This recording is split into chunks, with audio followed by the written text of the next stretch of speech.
Hi everyone, I hope you're having a good holiday weekend and are ready to start into week 4, which is fantastic. You're really making your way through the semester very well, so you should be all very proud of yourselves. That's very exciting. I wanted to go over a few points on the case studies that were submitted. Just to give you some background from last week, so you can know going forward maybe some areas that could be done maybe a little differently. Overall, they were great. And Julie is the one who was able to grade the case studies last week, so she gave me some of her feedback after going over those. So for slide 1, according to Jarvis, the interview consists of 3 phases, which are introduction, discussion, and summary. To begin the introduction phase, the midwife should introduce himself or herself and informs the patient about his or her role in the patient care. Slide 2. After the introduction phase, the nurse midwife enters the discussion phase. During this phase, the nurse midwife collects the health history by facilitating a discussion regarding various aspects of the patient's health in order to detect disease early and prevent complications. The summary phase of the interview is a time for closure. Summarize with patients the main points and emphasize data that have implications for health promotion, disease prevention, or resolving their health problem. Slide 3. You are providers now, so no more nursing diagnoses. That's a hard thing to get over when you first start into grad school, so remember that. We're getting away from those dreaded nursing diagnoses. Do not write risk for anything. That's not appropriate as a provider any longer. That's nursing speak, so let's get away from that. Just say what the problem is. Subjective problems include the following: widower with a daughter in another state, so the patient may not have support, eats out too much, assess what types of food are eaten, assess physical and cognitive impairments regarding safety, hearing, vision, and accidents while driving. Slide 4, objective problems include the following: blood pressure 140 over 68, weight of 150, height of 5 feet 0 inches, BMI of 29, blood pressure's high, and she's overweight. Slide 5, teaching plan from problems list might include diet and exercise routine. Inquire about how often patients go to Silver Sneakers, which is a program for seniors to keep active. Assess patients' daily routine and activities.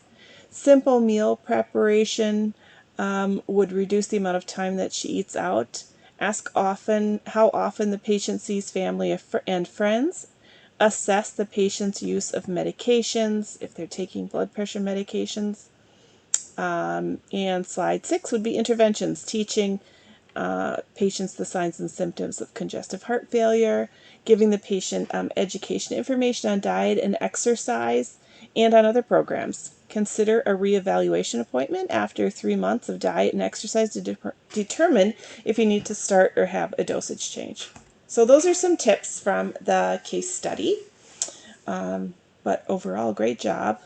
It's important stuff to start your brain thinking as the one in charge. So that's great. Looking at the cultural forum, that's a really important thing to know and be aware of the different cultures in your community. So when you go out and are practicing, make sure you're aware of that. Educate yourselves so you can become sensitive and respectful and provide the best care that you can for the different groups in your area.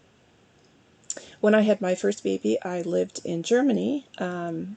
My husband at the time and I were over there. It was our first baby. He was deployed during most of our pregnancy. I was in a country that I knew very little about, and I did not speak the language, and I had no family. So I have a very soft spot in my heart for the young Hispanic moms that I take care of.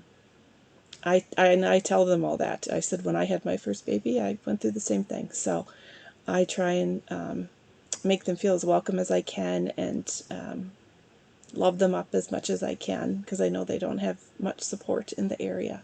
So make sure you're aware of that. We had some really good discussions in the forum about that, and many different cultures were covered. So that's really interesting. I know it's Sunday night right now, so people are just wrapping that up. So I'll dive in deeper to that tomorrow. And covering cultures, it's kind of a good time to be covering that and making ourselves aware. It should have always been an issue, but we're knowing now how much we need to educate ourselves, and so that's good timing for that. The adult education papers, those will be submitted tonight as well, so by the time you watch this, they should be in. Those were really, you guys are doing a good job on the few that I've seen so far. Just again, a reminder to take out those APA manuals and brush up on that. It's a struggle when you start getting back into writing papers requiring that format. So just when you're doing in-text citations, that seems to be the biggest hurdle I see a lot. So really the basis for APA is that you want to say what you're trying to get across concisely with as few words as possible. So try and keep that in mind when you're rereading your paper, and look up again how to cite an in-text citation, just so you're aware. So those are the two things from last week that I wanted to go over. Let's see here if I can find go over the stuff for this coming week. So let's put this on. So let's go down to week 4. Here we are. So it's HENT week. You're going to watch the exam video here that gives you an example of a HENT exam. Watch the resources video and the SOAP note presentation. Now, as a nurse from a while ago, I'll just leave it there. Everything we did was in SOAP note format. So to me, that's second nature. It's how I still kind of write most of my notes. But to some people, it's new. So there's in this SOAP note example, if you click on that, it goes through all different kinds of examples. An annual exam, a labor note, a problem visit. So read through those and just remember S is subjective, so what they're telling you, anything they're telling you. Objective is what you can see or measure, so vital signs, labs, your physical exam, things like that, what you're observing. Assessment is like, this is where you'd put your diagnoses, and plan is what you're going to do. So that's good examples of those. There are no activities at midweek this week, and by the end of the week you have to do a SOAP note charting assignment. So you can't see my whole screen here, I suppose. But for each of the following scenarios, write a SOAP note that would adequately reflect the situation, assessment, and plan. You do not need to include any information than what is provided for you in the scenarios. For your assessment, be sure to include all diagnoses that would be appropriate and at least one differential diagnosis. Each scenario is 50 points and 100 points total. And see your rubric for more grading details. But there's just 2 scenarios here. They're actually pretty short. Don't make it too difficult. This is really not a hard assignment. Don't overthink it. That's what a lot of people end up doing. So as far as this week goes, it's kind of, I don't want to say it out loud, it's like kind of a lighter week in this class. So hopefully you kind of catch your breath again and get back on your feet if you've been like, whew, feeling like you were getting a little bit overwhelmed. So my devotion for the week, I have a tiny little patch by my garage that I've tried several things to plant there and nothing was growing, or a little bit would grow and it would die, and it just kind of looked kind of ratty.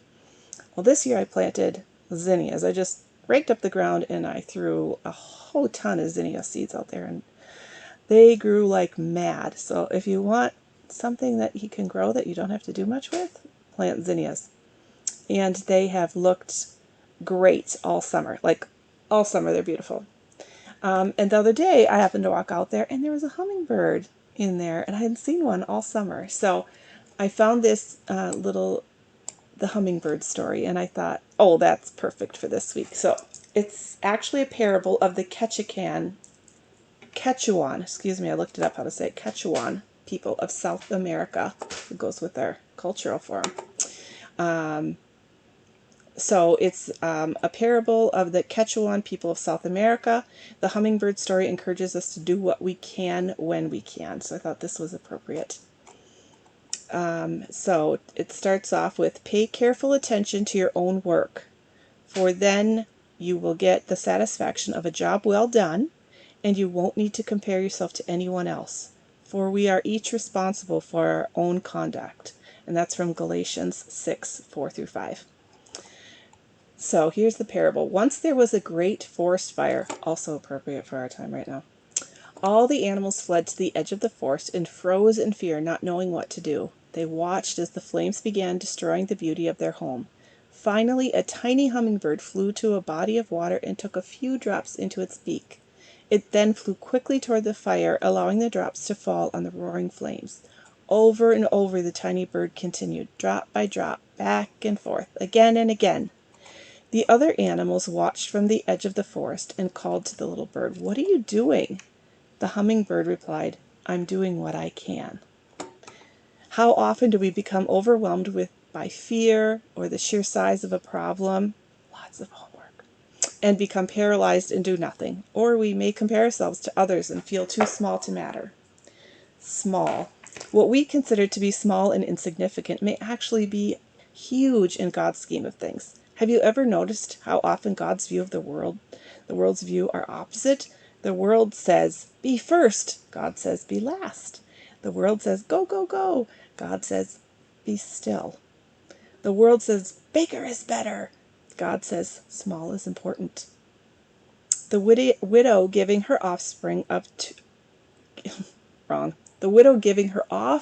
two small coins in Luke 21 was affirmed by Jesus when he said she had given more than all the rest. Jesus went on to say in Luke 16, he who is faithful in a very little thing is faithful also in much. In God's hands, small can become big, just like in John 6, when a boy's lunch of 5 loaves and 2 fish became enough food to feed over 5,000 and have leftovers. This little hummingbird story can remind us to do what we can. Everything we do for the Lord Jesus matters. It counts. Every word, every prayer, every act of kindness, every hug, every penny, small counts in the hands of our big God. One last thing I wanted to leave you with was that several of your classmates have been impacted by the hurricane. Many of them have had to evacuate, have no electricity, have no running water. So please find a place in your heart to pray for them too, that they'll be able to get back home and remain safe, and just keep them in your prayers. Take care, and if you have any questions, please reach out.